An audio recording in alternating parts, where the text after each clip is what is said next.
接上集海老头出来后上车一溜烟跑了。老头子，有种的别跑！彤彤，那些人岂是能和解的？就算他们在网上公开道歉了，你也不要和他们和解，都是见不得你好的人。我从来就没有想过要和他们和解，也无法和解。他是不是你亲爷爷？我都怀疑你爸不是他亲生的，哪有亲爷爷这样对亲孙女的？我爸妈还活着的时候，我常听我妈说我爸跟那老头子长得最像了，想说他们不是亲父子都不行。我爸不是老大，也不是最小的那个，夹在中间，一向不得宠吧。都是自己生养的，咋能这么偏心？10根手指有长短，就算他们嘴上说手心手背都是肉，依旧有厚薄之分，掌心的肉始终是厚一点的。战少，这种事你以后别参与，你是堂堂战家的大少爷，做出这种事情来，被人拍下来发到网上去，严重影响你的名声。没有你，名声再好有什么用？彤彤，不用怕他们，也不要被他们威胁到。他们敢去我公司里闹，我报警处理，他们也进不了公司，更去不了我们的家。哪怕他们能闹起来，我也不受他们的威胁。谁家没有些极品亲戚？以为豪门里就没有吗？一样有的。海童看他两眼，扭身回店里去了。沈小军也看了战印两眼，也跟着回店里。我说错了什么吗？战印木然地站在那里，又像冰雕一样。大少爷，你买给大少奶奶的花束还没有送出去呢。战印回过神来，我会跟杨叔说你这个月的奖金加倍的。只要大少爷和大少奶奶和好如初，阿七有没有奖金都无所谓。那我省下一笔奖金给你们大少奶奶买花，你们都回去吧。看到你们，彤彤就会想起我欺骗她的事。彤彤，这束花送给你。谢谢，我不需要，请你拿开。战先生，我说了，我需要冷静。战英静静地看着他，手上保持着递花的动作。海童、小军，我回来了，我给你们俩带了很多礼物，快出来帮忙拿呀！海童、小军，看我给你们带了什么礼物。战印，你怎么会在这里？小飞，我们并非有意要瞒着你，我也是刚知道他的真实身份。我知道，你要是早知道你家战先生就是战少，就不会帮着我出谋策划追求他。没有哪个当妻子的会帮着情敌追求自己的丈夫。战印，你竟然骗彤彤，骗了那么长时间，怪不得我每次过来都看不到你，怪不得你从来不敢跟着彤彤去我家里拜访。原来你一直都在骗彤彤。我就在想，当初我听从彤彤的建议，按他说的方法去追求你的时候，你都能应对自如。你是早就知道彤彤教了我什么法子是吧？你明知道我和彤彤是好友了，彤彤帮我出谋策划追求你时，你是不是觉得很爽，把我和彤彤当成猴子来耍？你但凡这一生，姐就算爱你爱到死，也不会再纠缠你。你一边和彤彤隐婚，一边端着高冷的架子，享受着我的追求。你是没有接受我的感情，连公司门都不让我进，是我一厢情愿。你未婚，我未嫁，就算我一厢情愿，我也不觉得丢脸。每个人都有追求幸福的权利，但你却让我在不知不觉中就成了我自家表妹婚姻里的第三者。我伤小飞又不是非你不可。彤彤，他平时在你面前是怎么欺骗你的？一直骗你说他就是个打工的是吧？彤彤，你们是什么时候领的结婚证？好像是国庆节过后的第2天还是第3天吧。彤彤，我们的结婚纪念日是每年的10月10号。你和彤彤领了结婚证，我才向你公开表白的。战印，你就是存心的。我和彤彤的事需要向你报备吗？你不需要向我报备，你可以说你已婚，让我有多远滚多远呀。你明明已婚，还一声不吭，嫌弃我纠缠你，又由着我追求你，能满足你大男人的自尊心是吧？彤彤，我们当初说好暂时隐婚，所以我就没有告诉商小姐我有老婆的事。小飞，借一步说话。战印，你先回去，免得小飞看到你就生气。海童，你更在乎商小飞是吧？他生气，你就可以连你老公都不要了。海童抬头看他，战印却是转身就走，看着他大步离去的背影，心里划过了痛意。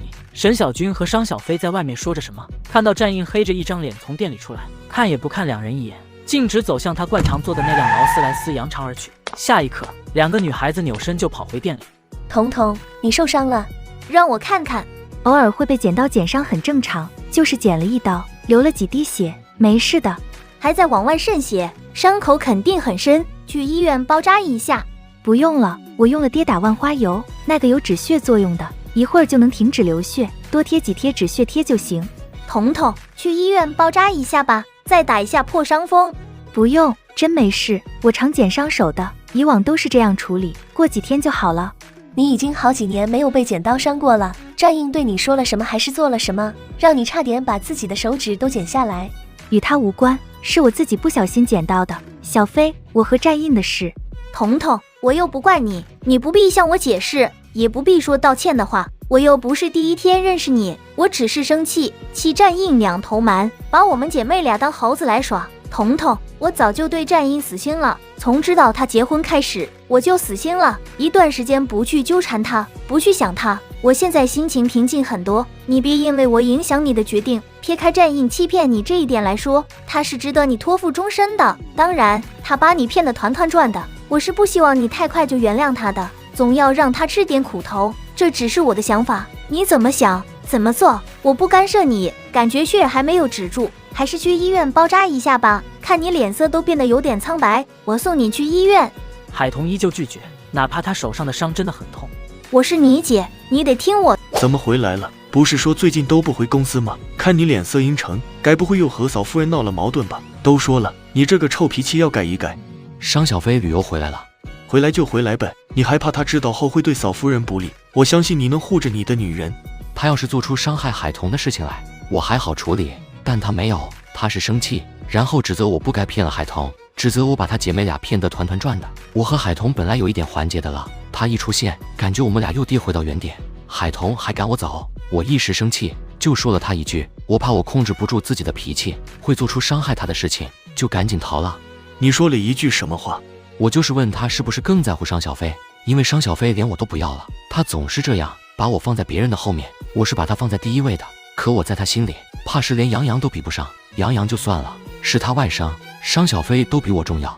你这是在吃商小飞的飞醋。商小飞指责你一番，他听着心里烦，不过让你先走，你就气成这样。战运，我都不知道该怎么说你，要不你留在公司里，我去给你打探一下。我想你现在需要做点事情来分散你的注意力，你和你太太的矛盾也不是一天两天就能够解决的，你着急也没用，越是着急越是容易出错。你想翘班直接说，不要打着给我打探的旗号。我为你做牛做马那么多年，也该让我休息2天了。苏南美滋滋地走了，把工作上的事一股脑都扔给了战印。这么清闲，你怎么来了？今天没节目吗？年刚过，年前积压着太多工作没有处理好，今天加班，明天才能休息。我以为你们每周都能双休呢。一般情况下都能双休，除非像现在这样人人手里都有大量的工作，周6就会上班，周日才休息。这垃圾桶里这么多的带血纸巾，怎么回事？是血还是颜料？彤彤的血。海童受伤了，被剪刀剪伤了手指头，伤口应该很深。他自己处理过伤口后，血都没有止住，但不肯让我们看他的伤口，现在被小飞硬拉着去医院重新包扎了。流那么多血，看着垃圾桶里的纸巾就知道他伤口很深。苏南掏出手机拍照，打算一会给他那位动不动就发脾气的上司看看。商小飞知道战印是战少后，都说了些什么，做了些什么，就是指责战先生不该欺骗彤彤，倒是没有做什么。战先生也没有过多的解释，大概是无法解释吧，因为事实就是那样。你们这些有钱有势的男人，存心骗人的时候，演技堪比影帝。小军，我可没有骗你，你不喜欢我用着南少的身份和你来往，我就不用。在你面前，我没有半点欺骗。我的老底都被你摸得清清楚楚了，就算你现在不以南少的身份和我来往，该知道的不该知道的你都知道了。最近有什么新鲜的瓜可吃？都是一些日常瓜，娱乐圈里倒是有些大瓜，例如某某明星塌房，这些瓜你又不爱吃。你们家少主有瓜可吃吗？我们家少主的瓜就算有也吃不到。也不知道什么样的女人才能打动你们家少主的心。我也想知道。此时沈小军的手机响了起来。你先别说话，是我家老佛爷打来的电话。